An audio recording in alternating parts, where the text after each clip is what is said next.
All right, we all know the U.S. is heading into primaries in South Carolina, and we saw another Republican debate just last night. Lots of talk about taxes and the economy, but only one candidate is saying this.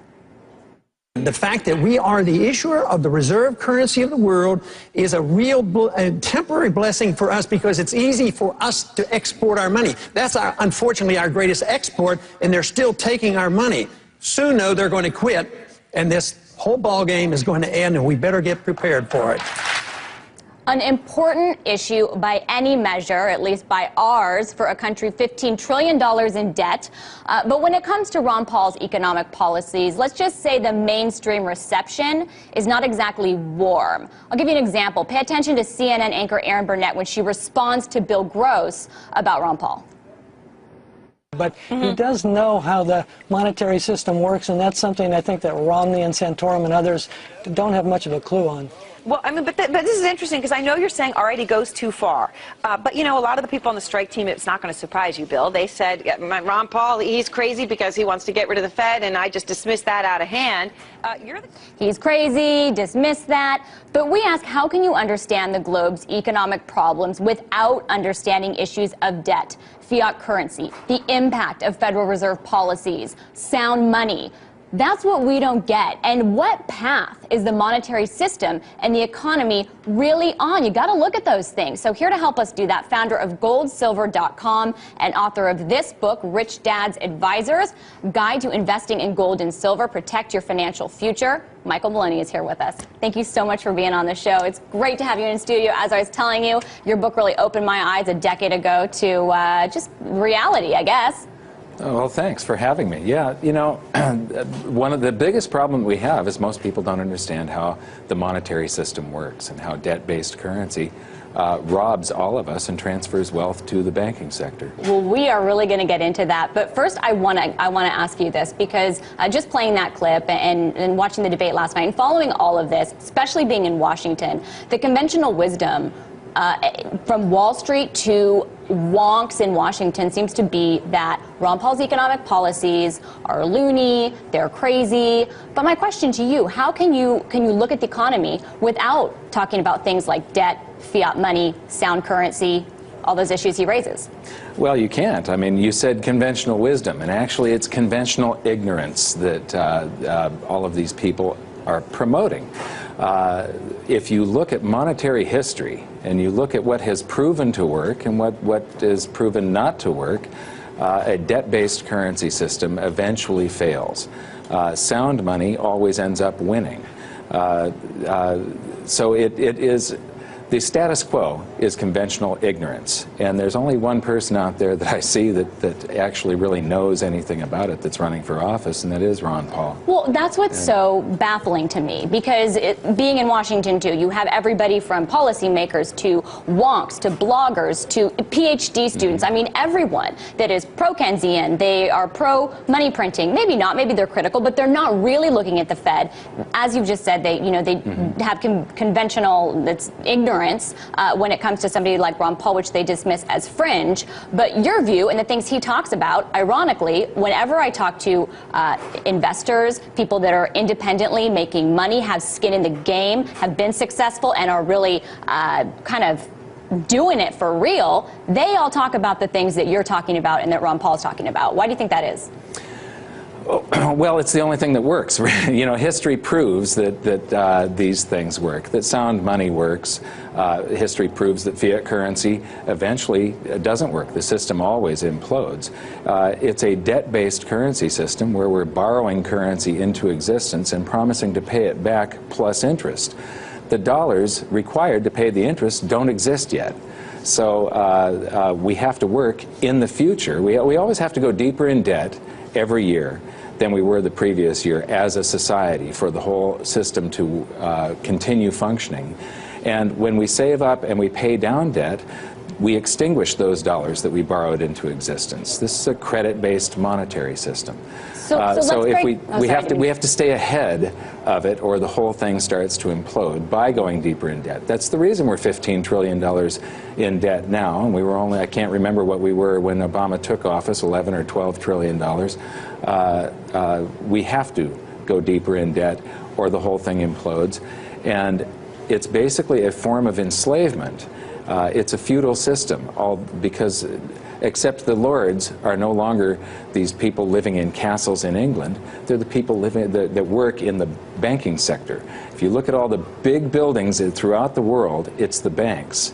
And we have to, when we borrow currency into existence by the Federal Reserve, writing a check and buying a bond, that bond is promising to pay back principal plus interest, and that interest, that principal and interest, comes from our tax dollars.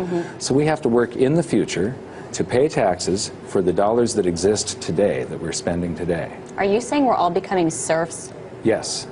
Okay. That's exactly what I'm saying. And you know what? That's something that is very au courant right now, right? Okay, inequality is what everybody is talking about, or at least it's kind of what Occupy Wall Street has really embodied, is this concern about inequality. It's kind of moved it into the conversation. But yet, the solutions or the problems people are talking about are all things within the system. How come nobody's talking about the monetary system as the problem, if that's what's creating this massive transfer of wealth? It does. It is one of the things that creates this huge inequality. And I went to Occupy Wall Street and I interviewed a number of people, and one of the things I noticed was that they're all protesting a bunch of different things, and they don't realize that all the different things that they're protesting have one root cause, and that is this debt-based currency system that creates these huge discrepancies of wealth. You know, I know that in the short term we have these big economic booms because of this currency system where we borrow currency into existence and we go on a credit binge and there's a boom, it goes into a bubble, but then the bubble collapses. Under a hard money system you have slower growth, but it's continuous growth.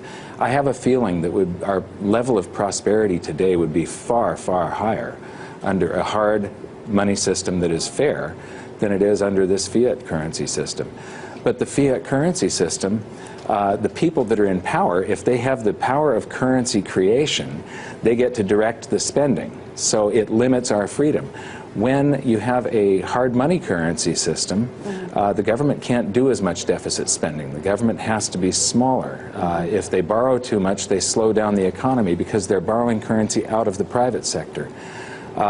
So what drives the economy is the people and the freedom to vote with your wallet, vote what you want to spend. So the economy gets skewed the way the free market wants it to go, the way that people want it to go. Well, that's an interesting point. So, okay, let's get into some of these things, because you're talking about how money is created. And I want to break that down for our viewers, because money isn't exactly printed. It's loaned into existence, and that ties into the debt problems that we have. Can you explain how it works a little bit? Well, there's basically two forms of debt-based currency. Base money, which is created by the Federal Reserve whenever they write a check and they buy something. And they usually end up buying, through open market operations, U.S. Treasury bonds. The population of the United States has to work in the future to pay off those U.S. Treasury bonds. We have to pay taxes in the future. So every time the Federal Reserve writes a check, it creates paper dollars, base money. But all those dollars are owed back plus interest on the bonds that it bought, the Treasury bonds. And then the other form of dollars that exist are the credit dollars that are created through fractional reserve lending. When you go and you buy a house or a car, you sign a loan document. When your pen hits that paper, those dollars are created and get credited to your account. They're just a book entry for the bank. But then you go and buy something with them, and they go into circulation, and they stay in circulation until somebody saves them up and pays down debt. And that's a really key point, right? Because a lot of people think of expansion of money supply just in terms of base money, of, okay, the Fed's expanded its balance sheet, it's tripled it, base money is increased, and this is the money supply. But you're saying all that credit expands the money supply too. That's where the vast majority of our currency supply comes from. I don't call it a money supply. Okay. Money has to be a store of value over long periods of time. You probably call it a currency. It's a currency supply. Currency supply. Only gold and silver are money.